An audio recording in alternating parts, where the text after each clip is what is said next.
Welcome to Pot of Thunder, the recognized symbol of excellence in rock and roll podcasting. That's a Friday night release right there. You know what it was? It was a day after Halloween release. Oh my God. So much candy. Barely sit down, barely stand up, barely lay down, barely do anything. Man, I won't go into detail about how it affected me this morning, but it did. Physically? Yeah.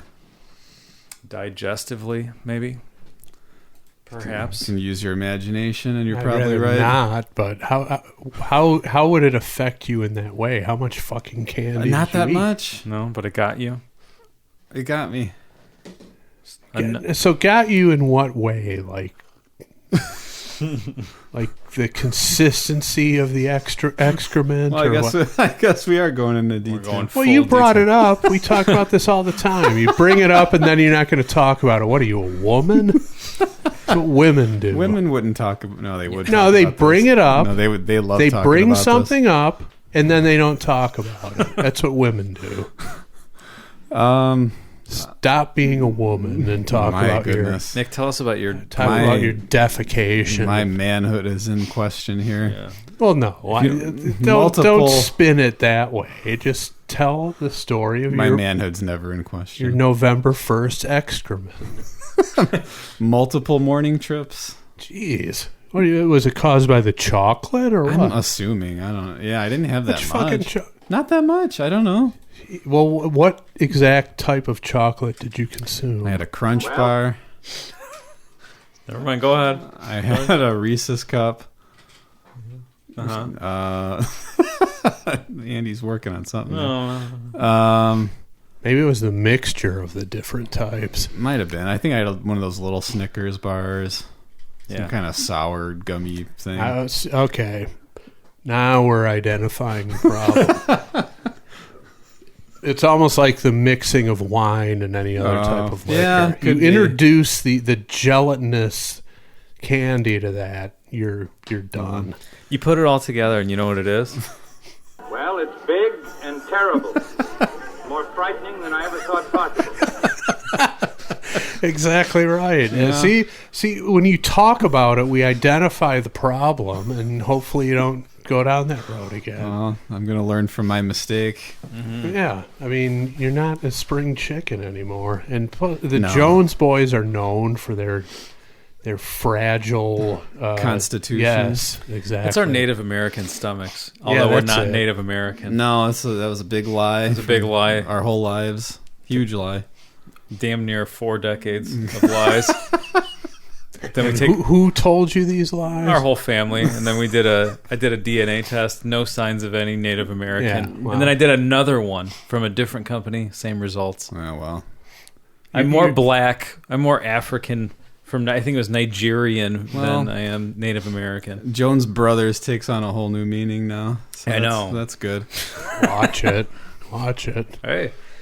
But the Native American thing, your first indication should have been your name is Jones. Well, okay. It was a fraction, a woman. It was supposed to be There's no sitting Jones. That's true. Notable Indian chief from back in the day. Four decades of running bull coming at us. Oh, that's true. You had some running bull coming out of you this morning. And it was not red, hopefully. No. Not Red Bull. Well, and if it was, you got some bigger problems. Speaking of defecating, now that we're on the subject, I don't think I've brought this up on the show yet. Oh. I've brought it up to Andy. I don't know if Nick knows. But oh yeah. Last trip to the doctor, I was approved to do the colon cancer screening, the shit in the box method. If you've seen the ads, which I only recently started seeing them because I watch old man programming where you're likely to see these commercials. The stuff that they play in the doctor's offices. Like the commercials that you see in the doctor's offices. Just over and over on the monitor in the waiting room. Nobody pays attention to that. Everybody's on their phones now. Nobody even watches Maury Povich anymore in the waiting room. But yeah, I've had the box for a week. I just can't bring myself to do it. I mean, and obviously I enjoy shitting. Every man does. Mm-hmm. But the notion of, and I've talked to Andy about this, how do you get do you shit directly in the box, or do you transfer it from the toilet? Now, I would know this if I opened the box and read the instructions. I can't even bring myself to do that. That was my next question. What do they recommend? I don't know actually, I do know that what's holding me back is I'm just petrified of what is required to get the shit into the box. What if it just comes with one of those like dishwashing gloves and it says grab it out of the toilet and put it in the box? A cat litter scooper, maybe that would work. Yeah.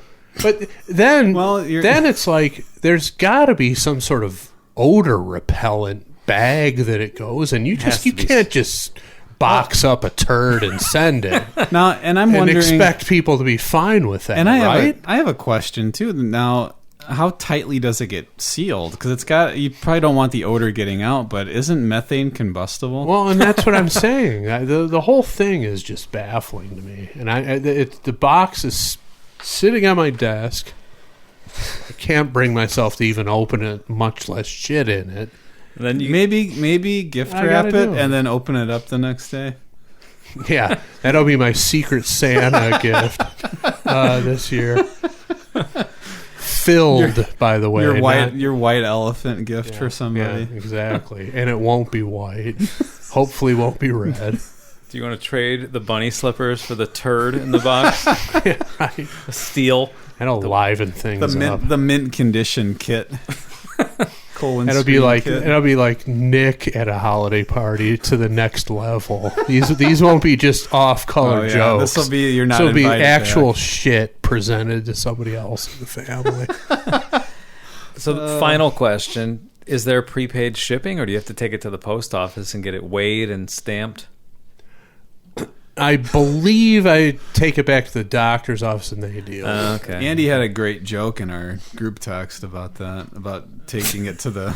Would you like to... Sure. I said anything liquid, hazardous, or perishable. And then what was the joke? All three. All three. There you go. Right, yeah. Yeah. It's a turd. I'm going to add combustible to that. I'm worried about that. Yeah. Yeah. So anyway, this will be kind of like the equivalent of Andy's pube trimmer situation. Nick update. Missed that one. That's when Nick was gone. Yeah. Did you ever rectify that situation? Did you ever get a new piece of equipment? No, I just let them. Let them win. He ordered a pube trimmer from Amazon, and it was substandard. It's terrible. It's a substandard concept to begin with. Well, that's not true, but. You have to have extremely fine hair for this thing to work. And my coarse Native American / Nigerian body hair. You know. Like a fucking Brillo pad down there. Yeah, that explains. Hunk of steel wool. It explains everything. It does. So many questions are answered by 23andMe spitting in a tube and sending it in the mail. A little different than shitting in a box. But you could probably get some good genealogical... information that way too. I feel like they could do a twofer. Feces? I don't know. Probably. Why not? Yeah. If you can spit. Yeah. It's true. Maybe there's like an add-on. You pay $20 more and you get some kind of ancestry results. That would be a good way to generate some business. Partner with the DNA company. There you go. If we had the spit on your shit and get .com. And it'll tell your future at that point. Don't ask me how I know, but that URL is already taken by something else. Sure it is.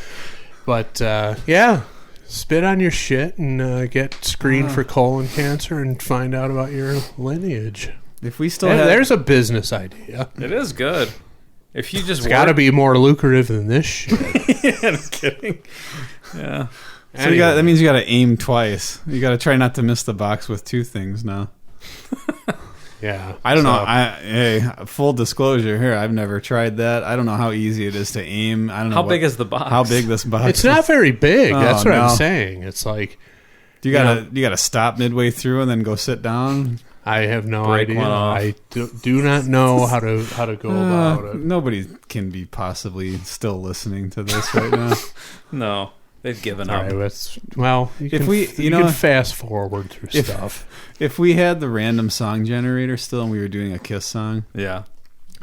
it probably would have in the mail some sort of "it don't mean spit to me" genealogy That would be analyzer. that thing. would be appropriate. But we don't. It's too bad.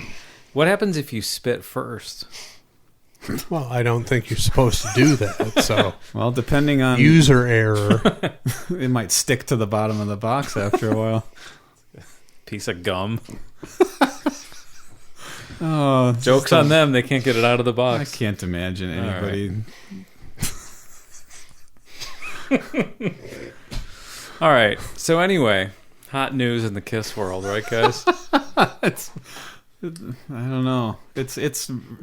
I know where you're going, and this rivals Chris's. This is his box situation here, as far as importance in the Kiss world. Yeah.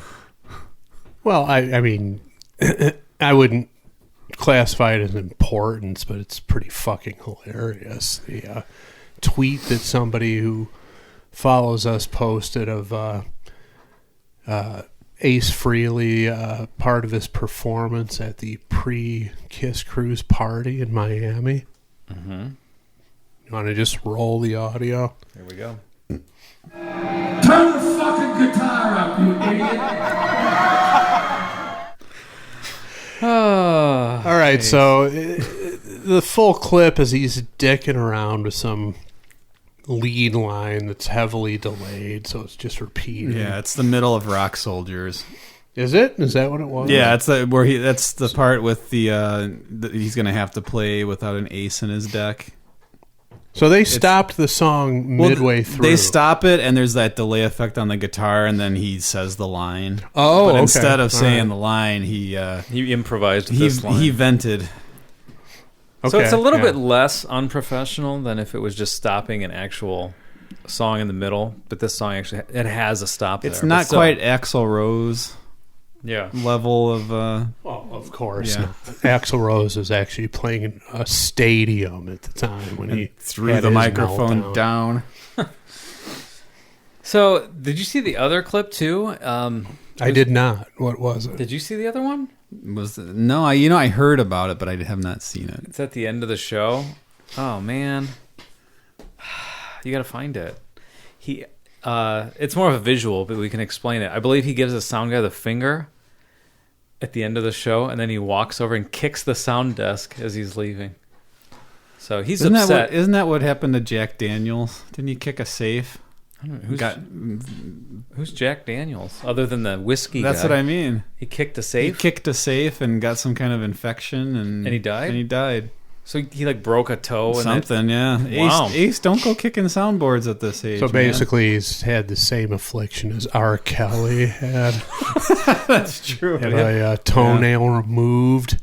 And cannot go to court. Did you because hear of the it. rationale from his lawyer on that? I'm sure it's creative. No, he's like, in R. Kelly's situation, there are several prisoners chained together. One could step on another's foot, and They're chained together? who knows? I can't do it! Chained together? Well, chain gang? Is it a? Do they have chain gangs? Well, and it's not a chain gang in terms of out there working in a ditch Right. somewhere. But if they're bringing out a bunch of prisoners, yeah, getting on a bus or something, right? well, no, they're going into the courtroom. Oh. Y'all trying to kill me! Anyway, so But why would anyone else go in the courtroom with him? Wouldn't he be separated, like his own trial, or is it like one after this another? is like a pre-trial hearing. It's So not they- his trial. They just knock them all out one after Yeah, another. they Okay. trot in a bunch of guys and get it over with. Interesting. So anyway, Don't you think I got enough bullshit on my mind? now he's got a toe thing to deal with. Yeah. Jeez, poor guy. Whatever. So So it seems like I'm in the minority where I'm like backing Ace on this one, and I get the whole unprofessionalism, and you revealed before we started recording that John Regan, bass player for Freely's Comet, right? Yeah, he put out a Facebook post about how Ace didn't show up it was just a 15-minute sound check to make sure his guitar was at the level, that he would have wanted it at. Mm-hmm. Didn't show up for the 15 minutes. So he's blaming 15 minutes. He's blaming Ace. Well, yeah, he's calling him out. I mean, he's a saying bit, if you were there for the sound check, you wouldn't have this problem. Is basically what John's saying. You wouldn't right, have to and have that's this. sure that's true, but and standing there on stage with someone acting that way, and you're just in the band, like, all right. Yeah, you guys have been in that situation. that could upset somebody. Sure, I've witnessed that too. I'm going to use this as a platform to equate. Sound guys are in the same classification as something else we've talked about recently. Movie critics and sports writers. Okay. Put them all together. Every one of those assholes would give both of their nuts and both of their mother's ovaries to be the person that they're writing about or working for. Sure. But since they can't be, either because they lack the talent, the work ethic, or the luck, they take shit out passive aggressively, and I'm going to chalk it up to that. I'm going to side with Ace on this one. So he's a fucking member of the Rock and Roll Hall of Fame, okay? If he doesn't want to show up for a 15-minute sound check, fine. He's a legend. You, Mr. Nobody Monitor guy back there, do what you got to do to take care of this guy. That was a little bit puzzling because I saw the video and he's pointing at the guy. Given everybody in the crowd knew what Ace wanted. So it wasn't. I wasn't will concede that this clip we heard wasn't the first complaint. Well, there was as they're playing. They're playing, he's doing the pointing up. Maybe he just thought he was doing the Ace thumbs up. Well, that sounds good. That's the problem. Yeah, if that's your signature pose. Well, but you typically look in the crowd, not at the monitor guy. Well, he's telling this guy, that. "You're my buddy. You're my guy over there." Well, it turns out that wasn't the case. No. It was a quasi Mustaine explosion. It was. But yeah, these fucking sound guys, man, especially as a guitar player, and you're playing in a rock band, and they go all volume Nazi on you. It's like, this isn't a jazz gig, okay? The stage volume should be at this equal level as the snare drum of the drummer, okay? Mm-hmm. If it's louder than that, obviously you have a problem. If it's lower than that, you have another problem where you're not going to get any energy off the stage. Mm-hmm. You're a sound guy at a rock gig. Figure it out. Figure out how to get enough volume to convey the music, convey the vibe of the music without having it sound like a disaster. How many of these fucking gigs have you worked? Push the fader up, asshole, and get it to where he wants it. He's a fucking legend. You're a fucking meth head back there. Now, do you think that... Seriously. I'm actually shocked at how many people are, like, bagging on Ace for this. Give me a break.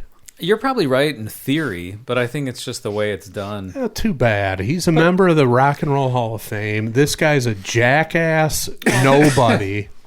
Get your shit together. Just my take on it. I don't know how anyone else feels. I'm not necessarily thinking, I feel bad for the sound guy, and that's why I disapprove or whatever. But it's more like if I was at this thing and I paid to go there, I'd be kind of bummed out. Yeah. Here's another thing. And I'm glad you brought that up. Everybody from you to John Regan. He pointed at me. I did. The "you're my guy" point. Yeah. Everybody from you to John Regan to Sebastian Bach to everybody in that crowd has to know what you're dealing with Ace Frehley. Yeah. A volatile guy. You don't know what you're going to get. Mm-hmm. So... it's another case of having reasonable expectations going into the situation. Yeah, I agree with that. And that's why I don't really care about Ace. Well, I wouldn't necessarily pay to see him either. Well, Yeah. it's a bit of a dichotomy right now because he is often praised for his kind of reckless rock star vibe that he puts out there. Mm-hmm. And now he's getting grief for the same kind of being attitude. himself. Yeah. Yeah. I mean, I don't know. Well, and the other thing is they keep trotting him out for this stuff. He clearly needs the money. He's not showing up and doing it for free, obviously. Right. You know, just if you don't want this to happen, don't bring him out. But obviously you have to bring him out because he's the draw. Yeah. Mm-hmm. And, you know, a guy like Sebastian Bach can't resist bringing out Ace Frehley to do a couple songs. Well, this is what you get when you hire him. So Can't really argue that. no, I mean reasonable expectations, and that's also you see that, and you see how he played at the last Kiss Expo makes it that much more laughable. The notion that he would be a member of Kiss at this point, Right. Which, he doesn't have even close to the professionalism. First of all. Which I acknowledge that for sure. Mm-hmm. But he just can't play on that level anymore. no. And I don't think he wants to. No, he doesn't put in the work. He didn't put in the work back in '96. No. He barely did enough to put on a show. That was it. Yeah. What do you think, Nick? I can't disagree. I mean, when we saw Fraley's Comet play in Indy last year, the band sounded great, and then I hate to say it, but when Ace joined them, they all had to pull more than their own weight at that point. The other guys. So you're saying when Ace came out there, you thought, How dare him?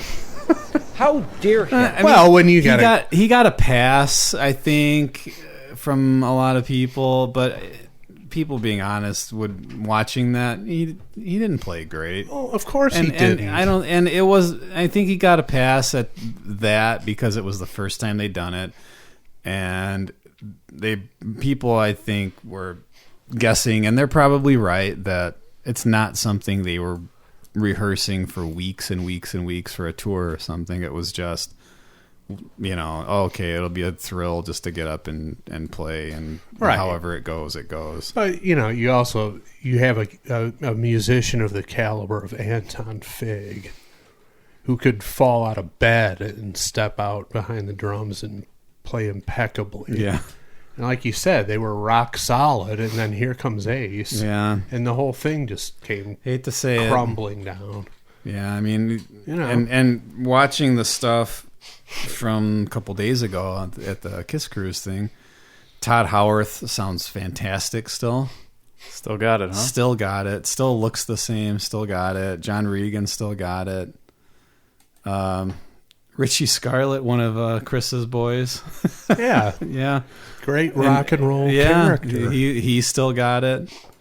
Man, I hate to say it, but Ace is the weak link as far as performance goes. Absolutely. He's the draw, he is the name, but as far as performance goes lately, he's been the weak link, which is sad to say.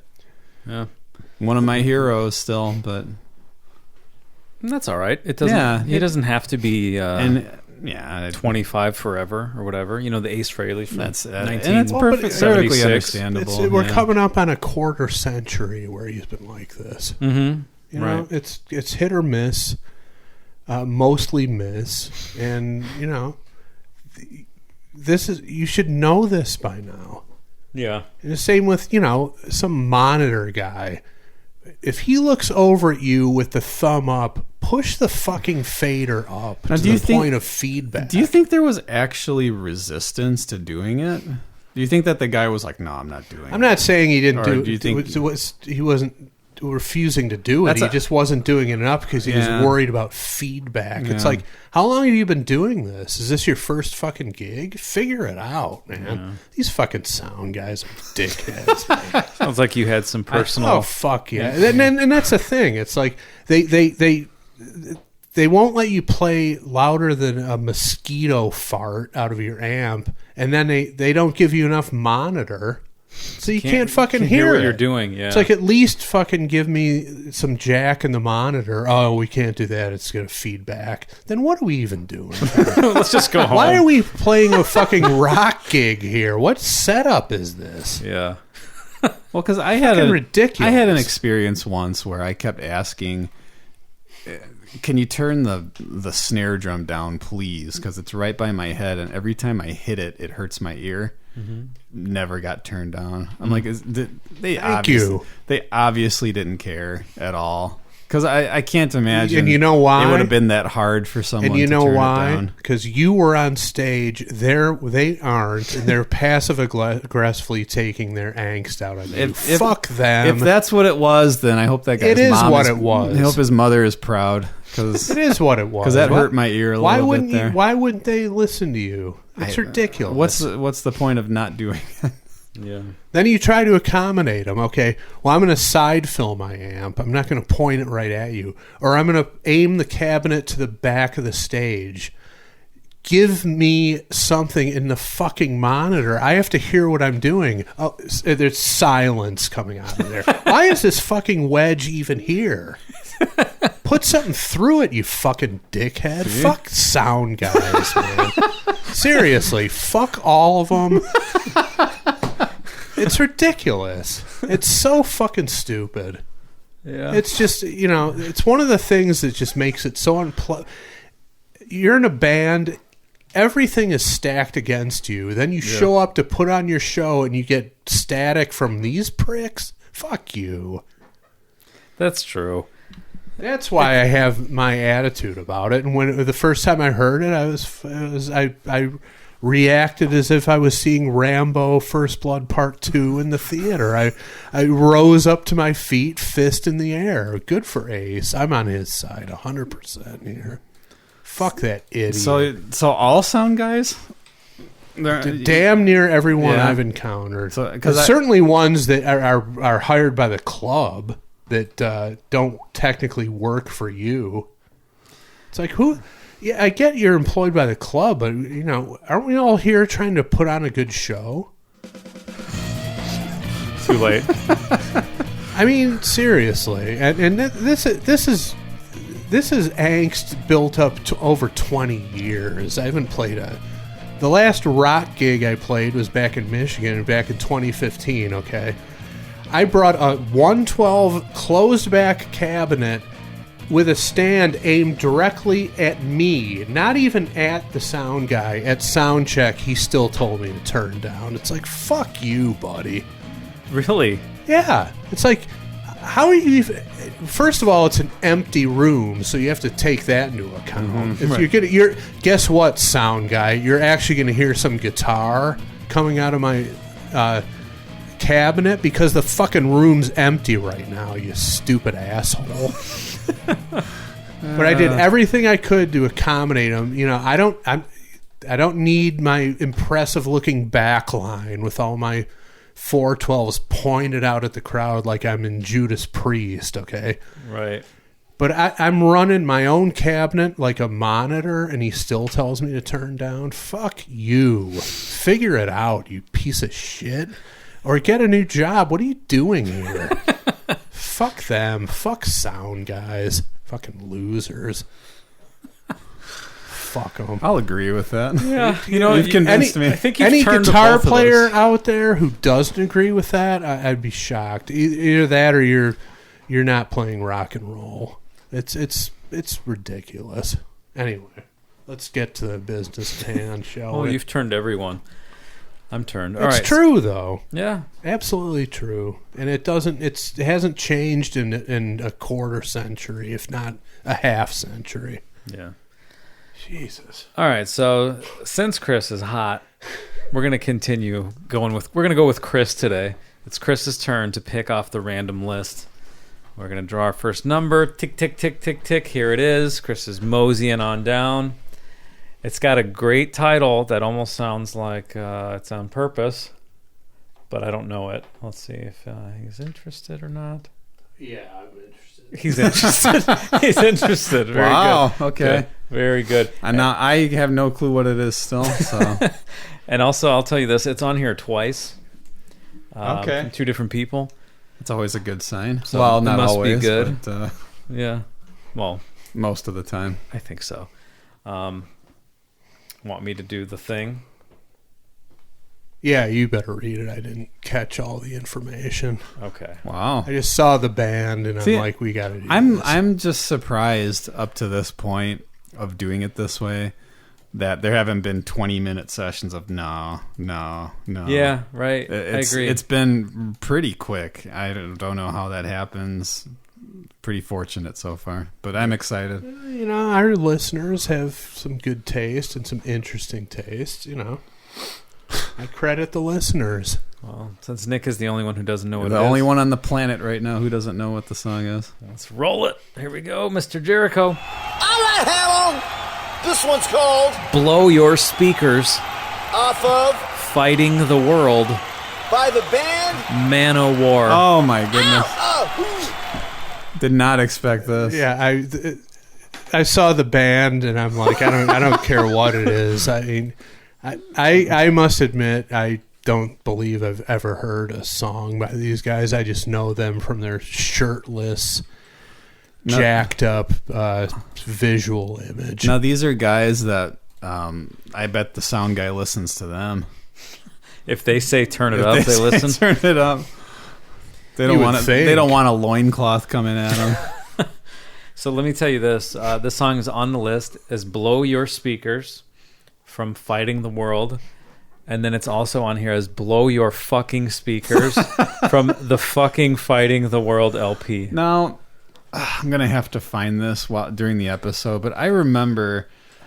I think it was in the store. It might have been like Best Buy or something years ago, and I want to say it was around the time when I got Extreme Close Up, the VHS. Yeah.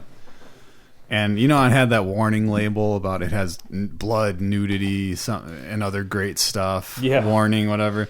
There was an absolutely ridiculous. There was a video, a Manowar video that had just the most ridiculous, over the top label like that, like warning label. And I'm gonna see if I can find it. See if you can find it. Yeah. In the meantime, let me read you what our two guys who submitted this song had to say. So Who are these people? this one comes from Jude Hawkins. Jude Hawkins, Familiar with the name, yes. he did not use any expletives in his...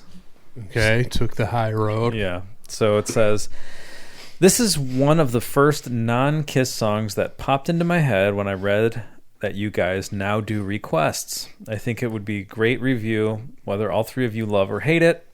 It was the first Manowar song and music video I ever saw back in the early 90s on Headbangers Ball in the UK.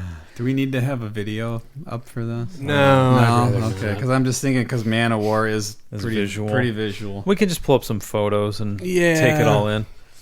I immediately loved it and found it hilarious viewing at the same time, as I still do today. I've been a fan ever since, but I find them a very awkward band to be a fan of, as I can never tell if they're being serious or not. I would also say that to me, they are the closest band out there to being a real-life Spinal Tap. I would love to hear POT's take on it. Interesting. And I don't know much about them, but I always get that vibe Oh, too, man. that they're just so over the top with the stuff that I've seen. Right, they're like right up there with... They're like a less... Well, or maybe equally serious Savatage or Sabotage or whatever. They have a bit of a Danzig kind of a feel too. Well, anytime you have a shirtless fire plug type guy with, impressive chest pubes, you're going to draw that comparison. All right, so the other guy who submitted it is Mike Krenner. We know Mike. And he says, see, this might change things. I've always enjoyed the music video episodes. Not sure if you plan on going down that path at all in the future, but just in case, And he sent the YouTube link. Love the show. Been listening since 2015. Thank goodness you're keeping the POT log in the fireplace. I was getting pretty bummed out as the Kiss catalog was winding down. So he too is saying something about this damn music video. Should we? It's Manowar. I guess we're a little far away from the monitor. I might need to go get my glasses out of the car. Go get your glasses. Okay. No, you don't have to. I'll here. Give me 1 second. Nick, you do some looking up or something. Tell me something about the Fighting the World album. Yeah. What year is this? Okay. What year did it come out? Well, let's see. I looked up while I'm looking for this. By the way, I was looking up that warning label. All I kept finding so far was beach warning signs about Portuguese Manowar. Oh, there you go. Sting. Don't get stung by them. But let's see here. Oh, the discography. Excuse me. And what's the name of the album again? I apologize. It's called Fighting the World. Fighting the World. February 17th, so arguably Valentine's Day weekend. 1987. 1987 with from what I could see of the album cover, it looks basically like all you need are a couple of women with their dresses down past like the tops of their shoulders, and you have like a novel you can buy in Walgreens. Just the artwork of it. I gotcha. Yeah, look at that. One guy's got a mustache too. That's funny. And I think that guy is wearing I'm a little got chaps on. Two guys have chaps on at least. Chris, yeah, look at Chris, that. can you determine if there's a third set of chaps there on the album cover? It's hard to say. Minimum 2 sets of chaps. Yeah, this is going to have to be a video episode, I think. You think so? This is Manowar. Let's try it. And plus it was requested. Well, Twice. the video. Yeah, both guys mentioned the video. Really? Yeah. Okay, fine. It's So- got to be. There's got to be something there then. Let's give it a shot. So 1987. I don't know what this is going to sound like, but I'll make it full size for us. Here we go. There's How long is this cut, by the way? 3:45. All right, it's not bad. There's a sort of, I guess, interesting thing that jumped out at me from the Wikipedia page that this album in 1987 is one of the first heavy metal albums to be recorded and mixed entirely on digital equipment. Turbo by Judas Priest was just prior to that. Wow. Okay. Apparently Okay. Something notable. forging new technological frontiers. So this All songs written by Joey DeMaio. Mayo. I don't know. all right. This is track 2. Some Goomba, right? Joey DeMarco. Sound guy. Where are these? local. These guys are American, right? Oh boy, let's see. They have to be East Coast I guys. was gonna say I'm it's almost like thinking New York Goombas. Auburn, New York. Yeah. Have to be. Gee, how did I know that? Yeah. And trust me, I But don't research this shit. I don't know anything about these guys other than their homoeroticism is off the charts. So I don't know. They also hold the world record for the longest heavy metal concert after playing for 5 hours and 1 minute in Bulgaria in 2008. 5 hours of Manowar. Oh, Jesus. They play every song. See, and that's a thing that just this is a band where I've only had snippets of things I've seen and heard over the years, and you wonder if they're being completely serious because they did something like that. Yeah. You know, like there's so much like gimmick and at least it appears to be shtick. That's how I feel about Cannibal Corpse in a different Yeah, way. Where I'm yeah. like, this can't be totally serious. No, Well, and I even brought that up about Danzig. Yeah. It's like that. Even that is pushing the boundaries of Yeah. are they legit here? I mean, not legit, but it's like are they putting us on with this shit? Are they laughing behind closed doors? Yeah, it's interesting. couple more noteworthy other noteworthy song titles on this album. Oh, good. Violence and Bloodshed, Drums of Doom, Master of Revenge, Oh, okay. Black Wind, Fire, and Steel. Ooh, that's like a Scorpion song or fireworks kit. Black Might Wind. have to do Manowar song or fireworks kit would for work. the next 4th of July. Yeah, I'm excited though because I will admit I just know of this band. I know I've of never, their visual never dug image. into them. I have not heard a note from these guys, to my knowledge. Oh, I have. You're gonna love it. In case you have no idea what Manowar looks like, I think the easiest way to explain it would just be like a He-Man, 4 He-Man cartoon guys. Is what Basically. at least whether or not the guys really look like that, that's Well, the way they the album covers look. So that's what we're dealing with here. These guys are some kind of they're buff warrior types. So, like we've got Manowar, Which whatever. Go on. what Kane Roberts, yeah, Bobby Rock. Who else? we're talking guys who are fit. We're talking like buffed up Kevin Sorbo. buffed up metal, hard rock metal performers.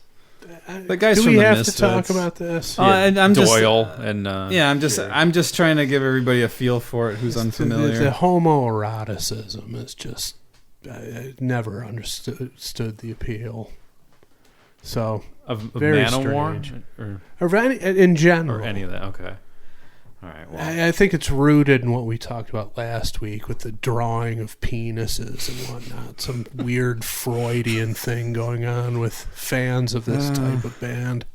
all right. Well, maybe you'll be a fan at the end of this episode. Let's see. Yo, man, what's on TV? Nothing. Put this on. Oh man.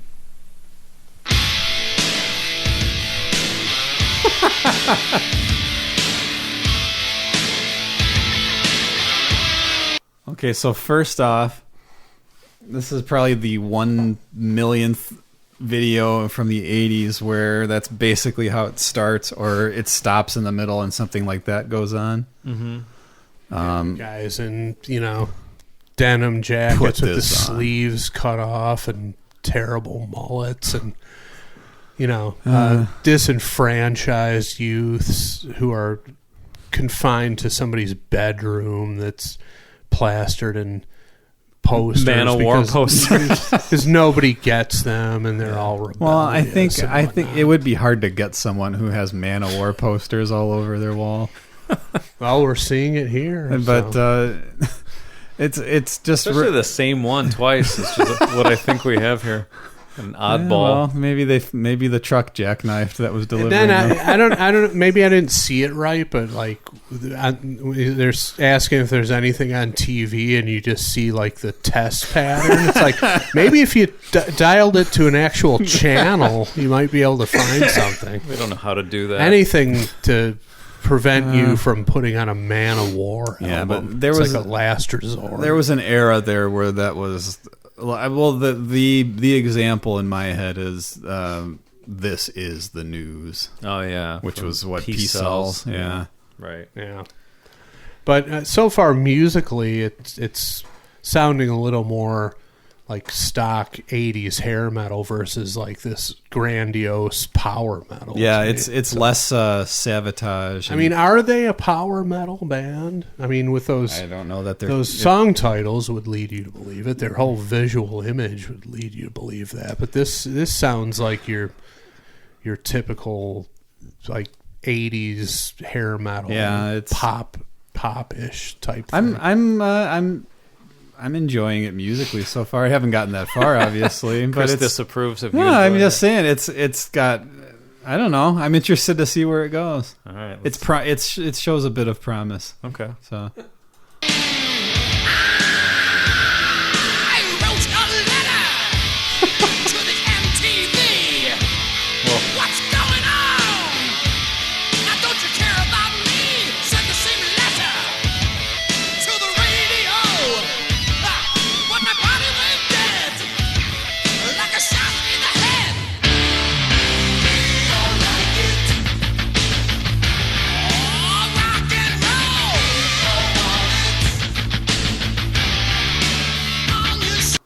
I must admit, I don't hate it. Yeah. Once the bass kicked in and Yeah. stuff, it definitely went into a better groove there. So, I mean, not hating it. No, I can't say that I am either. It's fun.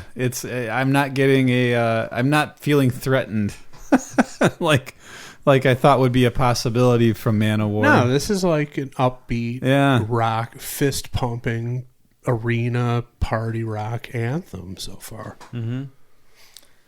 I think you caught all the lyrics there, right? Pretty much, yeah. Long story. I can't understand what this.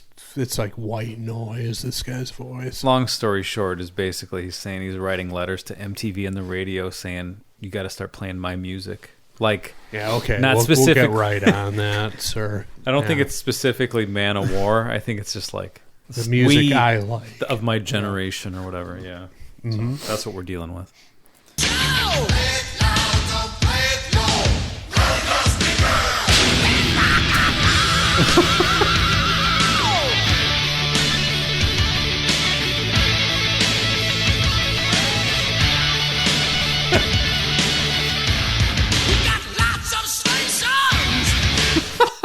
What the hell did he just do? He just broke his drumsticks in his hand, just like Ken Caminiti in a baseball bat.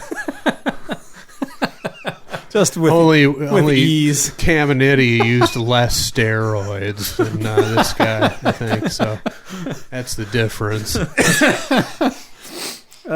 Some great visuals. The bass player did a full-on Kip Winger twirl kind of thing with the bass. Now, which came first, this guy or Winger? I think probably this guy. Yeah. Maybe this guy should have taken some of the brunt of the vitriol that was aimed at Kip Winger for doing that.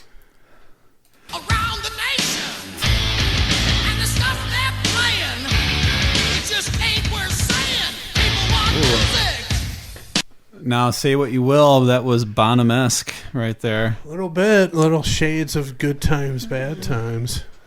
Little kick work. Yeah, that little kind of hesitant bass work there. Yeah, it wasn't bad.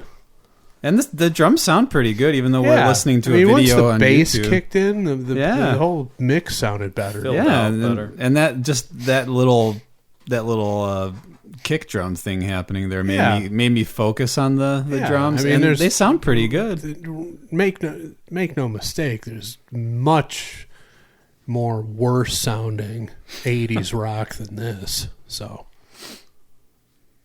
all right, for some reason, I'm getting now. I don't know that many songs by this band, but I'm getting like an Autograph kind of a feel. Yeah, I can hear that. Yeah, that's not a bad comparison. Steve Plunkett, their singer, the poodle hairdo. What a dickhead that guy was. He's another one of these guys you look at him, it's like this guy's almost got to be close to 50 at this point. And this is back in the heyday. What a jerk he was. I mean, pretty cool guitar player. Did the whole 10-finger technique or whatever, which it's not really my bag, but the guy could play. But the singer was, what a jackass. Steve Plunkett. Get out of here. Noseworthy is a better last name than Plunkett for a fucking Plunkett is guy. if you're a front man, that's a tough one to sell to people. I'm thinking, come up with something else. Yeah. I mean, do better than that, and do something about your fucking hairdo. Ridiculous. To get moving, we don't want labels.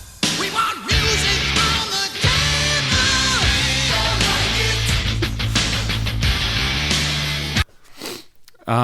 I know we shouldn't be focusing too much on the video. I just wanted to say there's another 80s hard rock, heavy metal video stereotype. The overweight, kind of unkempt kind of guy who's guy with a cigar. He's either the antagonist or he's getting the brunt of some sort of abuse. And they're charging his video store right now. They're storming it.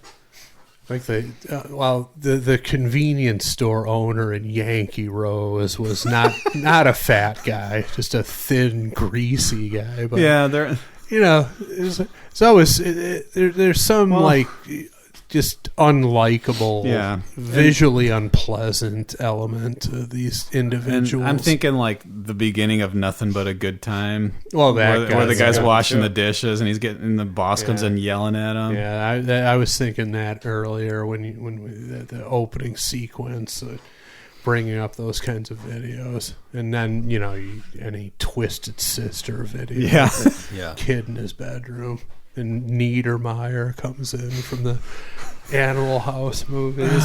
Some of the best acting you'll ever see. Oh, Niedermeyer. You guys are not super familiar with Animal House. I'm not. No, not really. Oh, the Niedermeyer character, the ROTC calisthenics scene, fucking hilarious.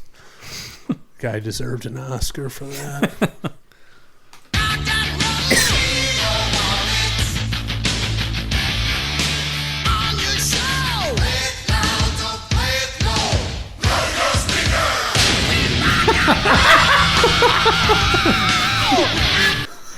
I'm sorry. Okay. We love our explosions on this show. Now, to be fair, though, we're watching the video, and back then, another stereotype, something that happened all the time, sound effects in some of these videos that may or may not have been part of the actual song, but very enjoyable anyway.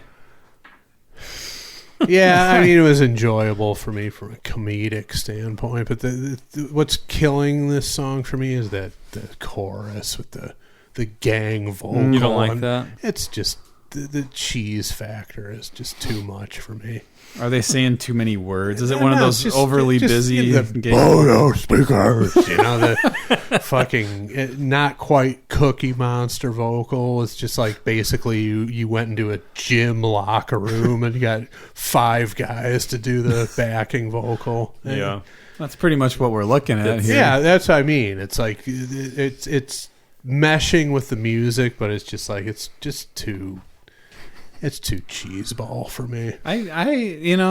We had Fastway's Trick or Treat a couple weeks ago. Yeah, the cheese factor has been that it laid down the cheese factor gauntlet, and this song's living up to it. And I don't have a problem with either one really, as far as the cheese goes. So, I mean, from an entertainment value, it makes me laugh. But like to sit down and listen to this as like cool music, absolutely not.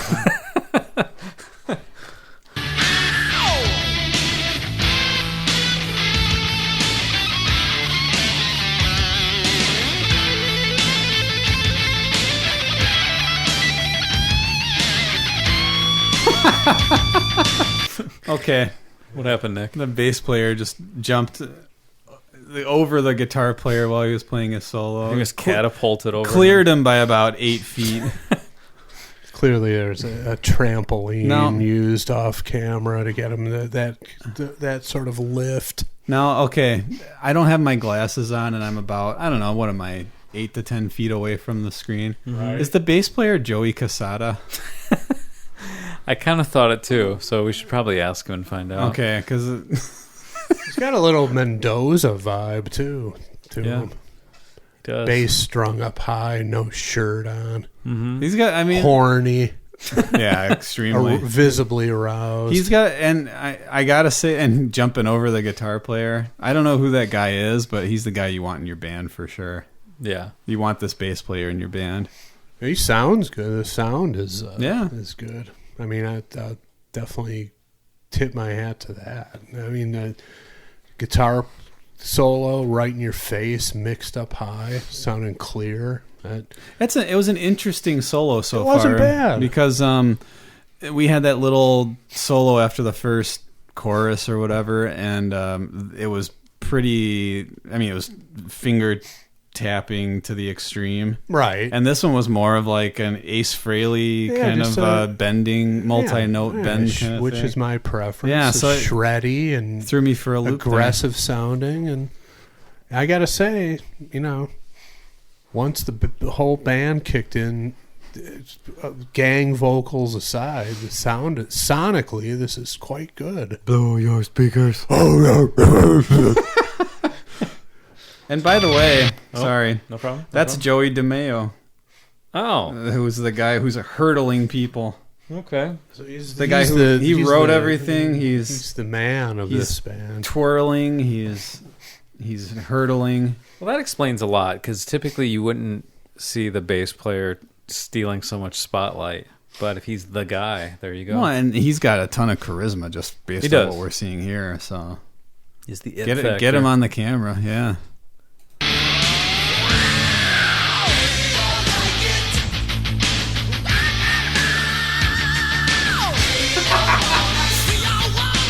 Oh boy. Some sword fighting with the necks of the guitar. And now you got the choreographed on your knees moves a la Warrant. Yeah. It's really coming apart here. So I haven't heard a ton of Manowar, but this isn't like the other stuff I've heard. That's what I was saying. It's like, and I always thought they were just like power metal, like closer to Sabotage. See, this is like your typical Kicks, Autograph you mentioned, or it's your typical 80s pop hair metal. What I've heard was more straight ahead, not like progressive sort of power metal like Sabotage, just like straightforward, like if the Ramones were power metal, if that makes sense. Like the arrangements were not complicated. There wasn't any dynamics really. So it wasn't like Sabotage necessarily. No, it's just like bum, bum, bum, bum, just loud and straightforward. And they have a little more like elaborate lyrical content that those other song titles. Yeah, would you believe? From the few I heard, they're, let's see, what was it? All Men Play on 10 or something like that. It's just amazingly stupid, but it's just another one about loud music. That goes to Chris having to turn his amplifier around. He should have just looked at the guy and said, "All men play on 10." That would have answered all the questions. The guy would have walked back exactly and accommodated. You can bet these guys had enough guitar in their monitor, no question about it. Like you said, for fear of getting your ass kicked or worse, getting sodomized by one of these guys. So they had that on the brain. And the other stuff I've heard was more like borderline offensive, like battle, like rape and pillage type of lyrics. Right. Like and having their way with women and, you know right, what I mean? but like almost a medieval. Yeah. Like Norse mythology. Right, the Huns invading, But they were the Hungs, I think. Yeah. And then the Asian community spoke up, and we're not happy about that, so they had to change it. Completely missing the point, but anyway. But to me, that's what power metal is. It's more about the lyrical content, and I guess more so than the music. I mean, I guess bands who are all about that lyrical content tend to lean toward progressive stuff, but to me the power metal is all about the Dungeons and Dragons and all that bullshit. And I would say wearing chainmail. Lyrically it matches, but I think it was more explicit, if that makes sense. No, I believe it. But this, I was not expecting this, the whole, party anthem, which is essentially what this is. Yeah, and the video too. Yeah. This is like if you didn't have the sound on, this could have been one of many bands of the time. Of course. Yeah. And also, I think it's kind of false advertising. They're not as jacked as the drawing of them on the cover. But then again, I guess Kiss never was on, like Destroyer or whatever. But these are just regular dudes who are like in shape. They don't look like bodybuilders, though. No. They look like they have great cardio. Yeah, definitely. I'm not knocking them. Just no. It's different. They're not like monsters. Right, they're not shredded. Yeah. They're just in good shape. Yeah.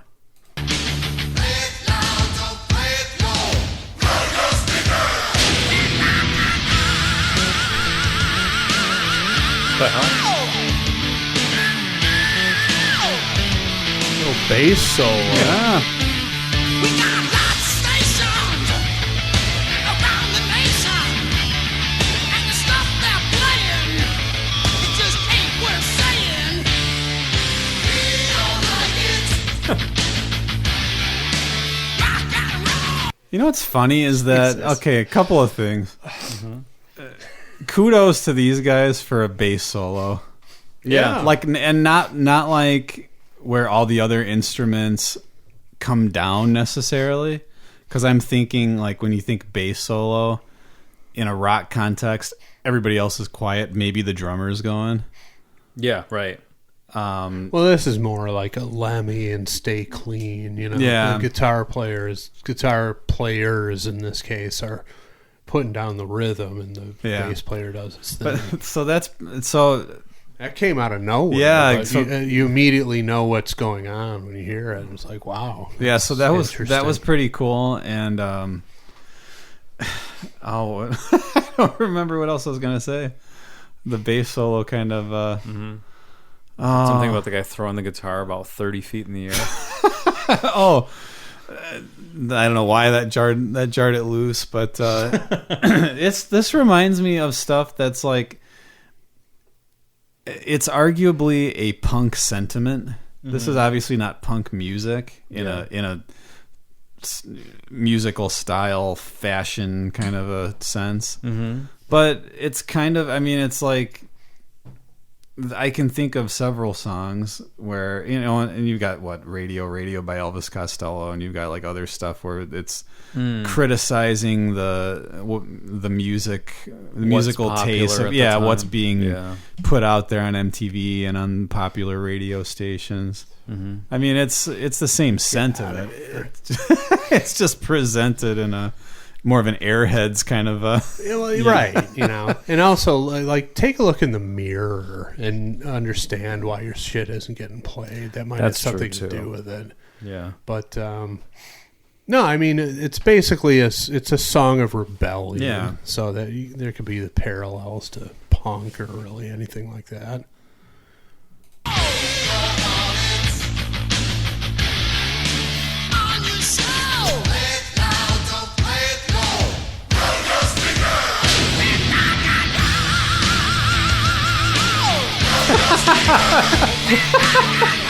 That was the most maniacal windmilling I've ever seen by a was guitar that the bass player or the guitar player? I don't know, but that That was pretty ludicrous. I'm posting a GIF file of that, guaranteed.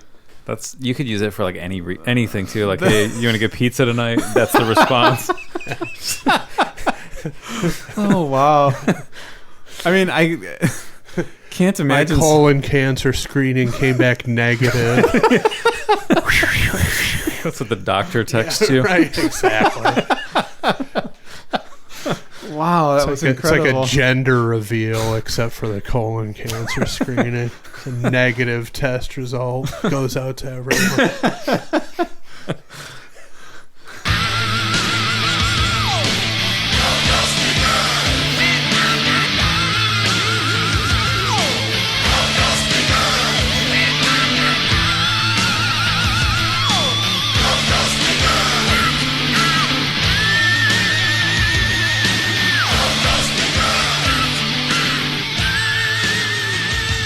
Lord. They blew up the TV. Is that a Manowar sign? Is that the hand signal? They're all doing it. They're all doing it. Oh my! See, now that's heavy metal marketing 101. It is. Now, what is that supposed to represent, though? The head of a Manowar fish, or what is that? I mean, it's eerily similar to the dance of the baby shark that all the little kids are doing these days. Is it? Yeah, it's pretty similar. Maybe another precursor to that. Yeah. I don't know. A precursor to Kip Winger's ballerina moves and the tiny shark gesture. Yeah. These guys were ahead of their time. It's almost like the position you do your hands in if you need to like do chest compressions on somebody. Yeah. But then put it over your head and then do forward compressions. I don't know what that means. We'll have to find out. I bet at Manowar concerts to this very day people are doing that. Manowar hand sign? I would imagine. Or administering CPR to people in the crowd. Probably both. Yeah. Oh God. Yeah, I mean that one right there is the group shot that everybody's familiar with. Yeah, they're all oiled up and borderline Speedos. nude. And in that case, they are pretty jacked. In that video, they really weren't. But yeah, I'm trying to know your meme. I don't know. Whatever. Not important right now. No. But apparently, there you go. It is a thing. Whole There crowd's you- doing yeah, it there at you go. concerts. You grab your wrist. I don't know See, what that's that- supposed to mean. That's up there with, a good band logo. That image. Don't show. Oh, Yeah, those are chaps. those are. Oh, dear. Is that in a nursing home? I think it is. It's a nursing home of people. No, I don't know. It's like a Talk about administering CPR. That's Wow. Jesus. elderly folks doing the Manowar hand Unbelievable. symbol. There's, I'm gonna do a little more looking in musically into this band because there's some stuff about it that I enjoyed, and I'm just curious because I know you they've been go. around for a while. They're pretty infamous, pretty notorious for just the visual, really. But yeah, I mean, And are they still active in some form? let me verify. I want to say this yes, but I want to say yes too. I mean, if not right now, in very recent times, some of the other videos that popped up were like here. It says 20 something, Manowar 2015. is an American heavy metal Yeah. band, so I'm gonna. all right. Still at it. All right. So, guys, Yeah, still going. how about that? Still with, let's see, we got the same vocalist and bass player Really, same vocalist. from this era. Yep. Wow. What if he's still getting up there on those high That's, notes? yeah, that's, phew. There's no joke See- at the end. See this coming up on the little set list Like, at oh, your no. feet. And you're, that's, It's going to kill me. yeah. Especially those last two Not, notes. not tonight, no. This was like borderline whistling. That's how high those last two notes were. All right. So, it's time to vote. Chris, I guess you vote first since you chose this one. Is it Kick in the Crotch or Sweet Surrender? It's closer to the. It's not as easy a decision as I was expecting, but I'm gonna put my foot right between those chap pant legs and kick them in the crotch. You're going to get skinned. Yeah. It's a humiliating kick in the crotch! I hope you're not barefoot. I was gonna say I'm gonna be sure to not wear an open-toed shoe when I do that. The chorus killed it for me. That stupid gang vocal and stuff. But in general, I liked it more than I was expecting to. Mm-hmm. But again, it's one of those things where ultimately the entertainment value for me was comedic in nature, and I don't know. If I want comedy, I'll watch a funny movie or watch a stand-up routine. I don't necessarily want that from my music. So, All right. Kick for me. Nick? I'm gonna give it a curious Sweet Surrender. It's sweet surrender! Hell yes! It's there were things musically that I really thought were pretty cool, like the whole bass solo thing. Yeah. And it made sense that the bass player is kind of the main guy in the band. It seems like Attila the Hung, I think they call him. But it was I don't know. I mean, and the gang vocals were a bit much, and for some reason, vaguely reminded me of Monkey Business. With the way the gang vocals in that song, I don't know. That's just like it came to my head as like a slight similarity. I know the songs are pretty different as far as the whole vibe of it, but I don't know. I mean, it was it's coming off like a Vinnie Vincent Invasion kind of a situation where you start to realize that okay, I think these guys are going over the top. That's like their thing, like a kind of a Nitro, almost.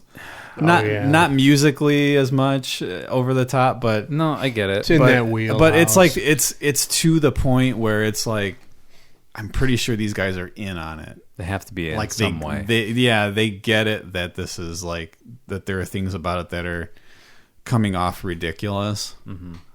And there's I don't know I'm curious to check out some more of the music. I probably will throughout the week.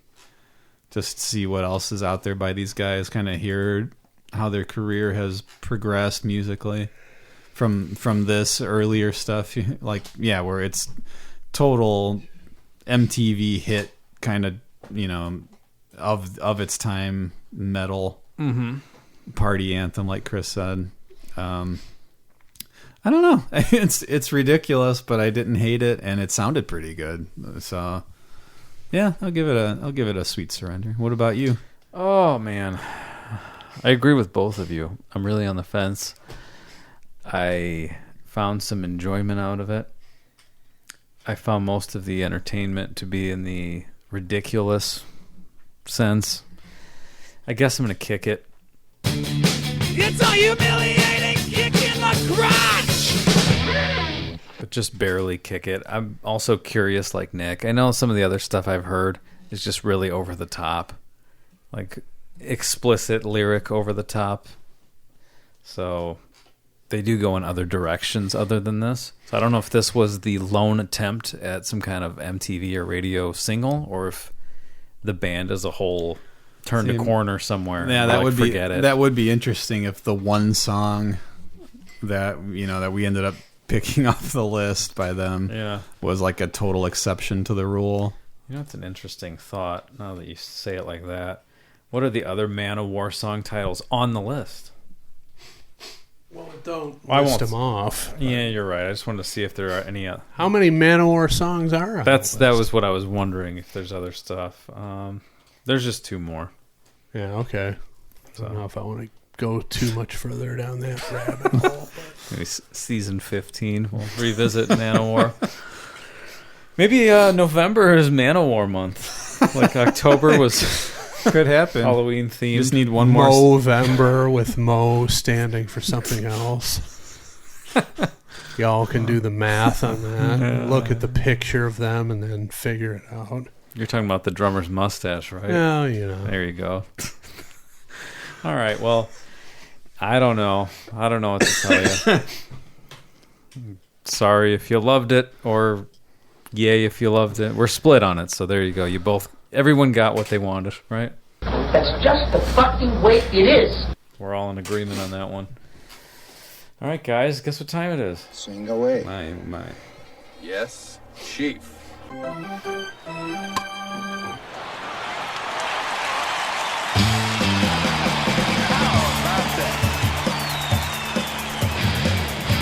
Washington Nationals won the World Series. The Walgreens logo Nationals. Just one. And for the first time in sports history, the road team won every game in a 7-game series. Oh, really? In any sport. Really? Yeah. It's never happened before. Oh my 7 games, all won by the visiting team. Jeez. Notable stuff. That is interesting. All right. This week's Yarda question comes to us from... Ooh, this sounds like he could be in Manowar. Kyle Van Rock. Yeah, totally. Yep. Now, how are we doing with the questions? Do we have a nice backlog still? Or? Yeah, and they still trickle in. One, I don't know, maybe 1, 2, 3 a week, new ones, but we do have a backlog still, so keep them coming. Okay. But yeah, we've got some. All right, here we go. Fellas, I discovered POT a little over a year ago through Talk is Jericho and just completed the binging of the entire run of the show. Wow. I work from home for a veterans nonprofit called the Yellow Ribbon Network and was able to get through several shows each day in the background while we got our website up and running. Ooh, I'm from Southeast Michigan like Chris, and right in the middle of the age range of you all, and find the humor and commentary spot on with my own, and often feel like I'm a fly on the wall during recordings. Great job and keep it up. Thank you, Kyle. My questions are as follows. Question 1. My wife and I have a new black female pug puppy named, in parentheses, modern day, Delilah. I have spent many of the past few months potty training her in the backyard and listened to the show during our trips outside. I know of Batman the cat, but do either Chris or Nick have any pets in their homes? Mine will be quick. I do not. You have no pets, right? 0 pets. Nothing? Any plans to get any pets? Are your boys clamoring for pets? My oldest would love to have one. What, a dog, a cat, anything? Anything, but there are allergy issues. It's always a concern. That's why I couldn't have pets when I was younger. With at least 3 of us in the family, there are allergy issues. Yeah, that we know of. Real thing. So, time to get an iguana. Yeah, I don't know. I've thought about bearded dragon or something. I've looked up. It's probably a Manowar song. Yeah, right. Highlight of their show is probably the bearded dragon. There's a hand symbol and everything. I've looked it up to see what the options would be, and my wife's totally against it, but I've looked up that a corn snake is a very good pet, allegedly, for younger kids. That's not going to happen, but it's just it's something that I was kind of leaning toward as a possibility. I'm about to deposit a corn snake in that box of mine coming up here pretty soon. So I did have some elote for dinner tonight, so it might be the time. Chris is going to take it to the streets. Yeah. Some little street mayo corn mixed in there. A street corn snake. Whatever their testing is, it's just going to go haywire when they get mine. It's going to be a puff of paprika coming up at them when they open the box. Yes, it is. Like flash powder coming out of there. My turn? Yes, sir. Yeah. 4 dogs, all Chihuahuas. Three female, 1 male. Names are Louie, Deanie, Maggie, and Gertie. There you go. Question 2.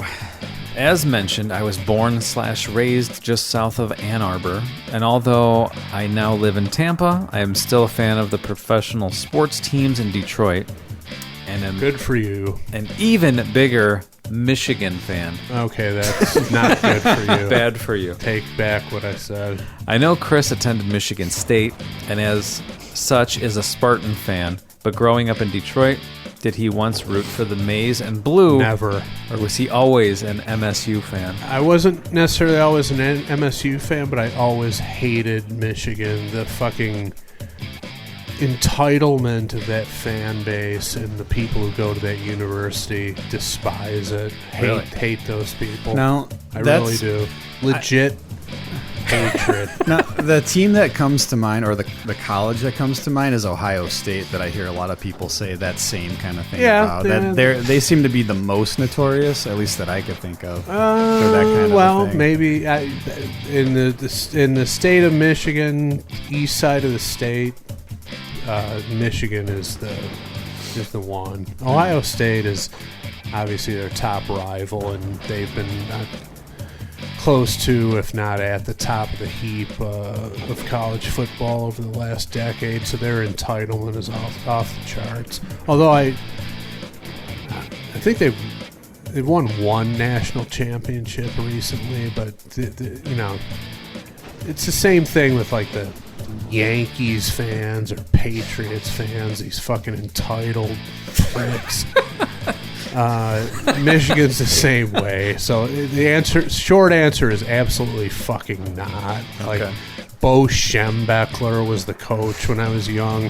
Fucking hated that guy. The whole vibe of that school, I fucking can't stand it. I hate those colors, maize and blue. Ugh.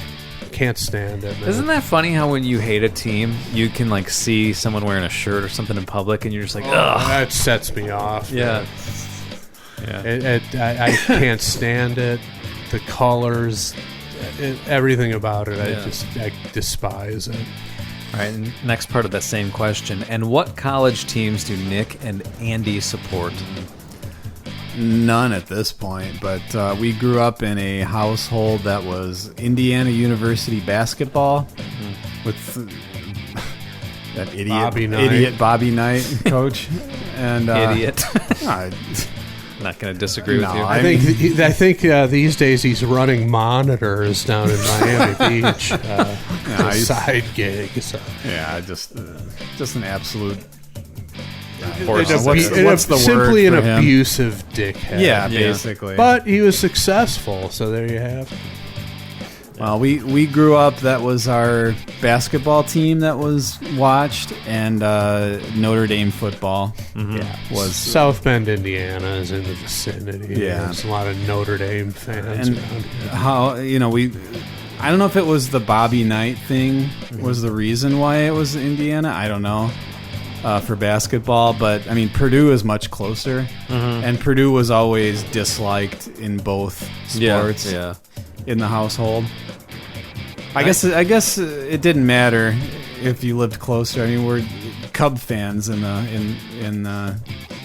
family also, and White Sox live closer. Yeah. So yeah, I have a Purdue degree and I hate Purdue. I would pick Notre Dame in both at this point, basketball and football. All right, that would be mine. And hockey. I would say Notre Dame for hockey would be my pick. Yeah. Question 3. Like the Jones Boys, I too am a big wrestling fan. I've always preferred the heels, and my favorite 80s wrestlers were Jake the Snake Roberts and Ravishing Rick Rude. Who were your favorite childhood wrestlers growing up? Well, everybody knows my answer. Was I even asked here? But I assume. No, I think you are. He just said like the Jones Boys. I'm a fan, but yeah, the question goes. Well, to everybody knows my answer. It's my only answer to these types of questions. That would be the Bushwhackers. Incredible. Love those guys. See, they're the opposite of Michigan for me. Everything about them I love. The whole shtick, everything. Those guys were the cargo pants and the first time I saw them on like a Sunday morning wrestling broadcast that I just happened by, because I've never really been a wrestling fan, but I just happened by it and I see these guys fucking charging around the ring, doing an almost Manowar arm movement, if you think about it. A detached Manowar movement. I was instantly drawn in by them, and nothing has come close since. You can't equal that for me, ever. Nick? Okay, so he asked growing up childhood favorites? Yeah, childhood favorites. Coco Beware was one of them. Oh, the Birdman. The bird. They had pets with some of these guys back then. They were appealing to us kids. They had Matilda with the British Bulldogs, and I'm like, okay, great. They have an animal. It's interesting to the younger fan base. Yeah. So yeah, I mean, I remember liking Coco Beware. I remember JYD, Junkyard Dog, was one, and I remember I think it was before WWF when he came out to Another One Bites the Dust, and it was just the coolest. Just him coming out to that song, was like, and still, I watched something a couple months ago. Just thought of it. There was like I don't know if it was like a montage with that song playing and him coming out and entering, and it was like it still has the same like almost goosebumps kind of effect, like. Kind of like Road Warriors and Iron Man. Yeah. How it's just like, oh man, like the perfect match. Yeah, nailed it.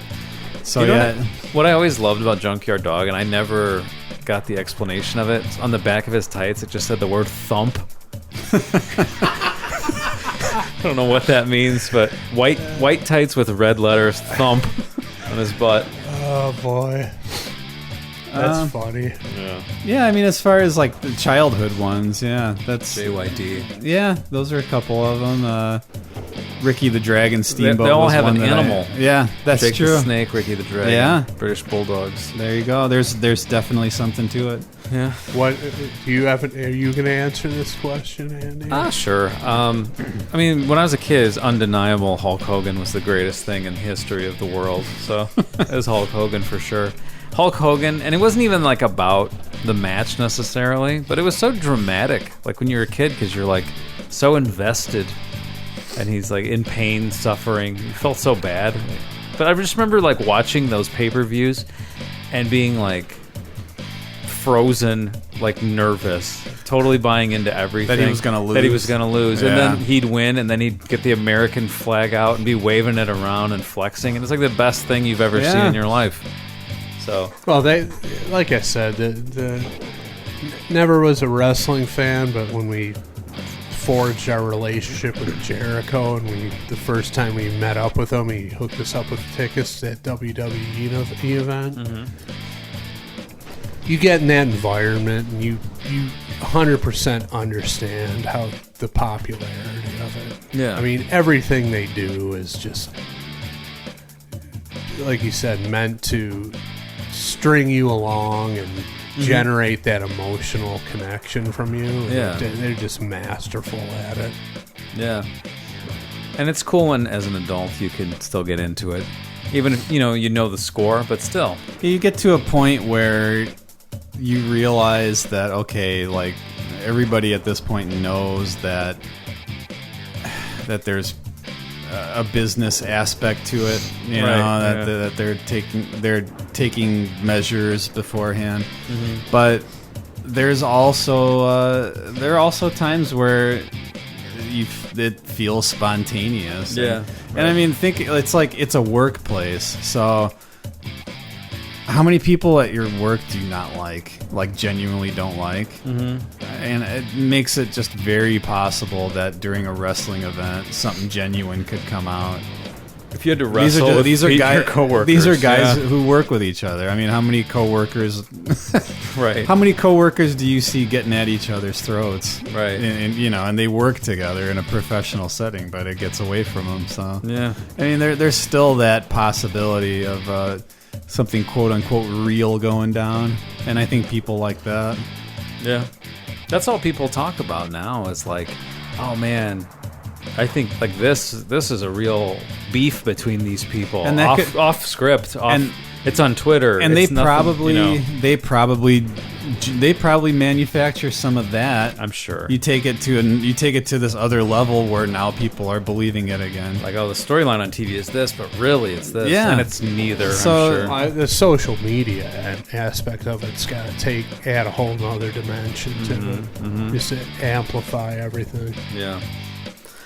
All right, so last thing here, he says, again, love the show, and I have a second yard chambered that I will be firing out shortly. My goodness. I don't want to be greedy, but maybe a back-to-back YOQ may be in order. Wow, what a bold move that is. That's like Manowar. Typical type. fucking Michigan fan telling people what to do.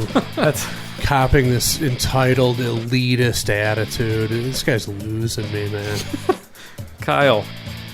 Yeah, losing rein Chris. it in there, buddy. I'm enjoying the cockiness. It fits in with the song selection. Yeah, I guess so, but yeah, Michigan. Fuck off. That bad, huh? Oh, hate them. Hate them, hate anybody affiliated with that university. I can't stand them. All right, well, that's all the time we have today on Pot of Thunder. But if you want to submit a Yardo questions, go to potofthunder.com and do it. If you want to add some songs to the list, potofthunder.com. If you want to buy a pin, which we've sold a few after that hard sales pitch from Chris a couple weeks ago. So if you want to buy a pin, How many are left, do we know? I think it's like 30. That was. And when they're gone, they're gone. Chris, that was Chris doing the Hurley He Boy commercials. It was. Those Chris Farley ones where he's just yelling at the. Yeah. Sometimes you got to go for the throat. Yeah. Man. Ask for the sale, as they say. Yeah. Or in my case, demand the sale. Don't ask. Yeah. All right. Well then, we'll see you next week.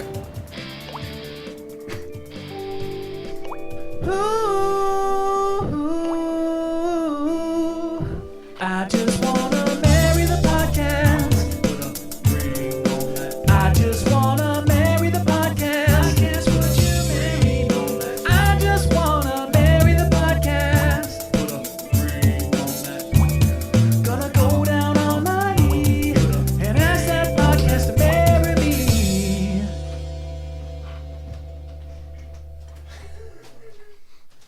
There it is. Go down on my knee.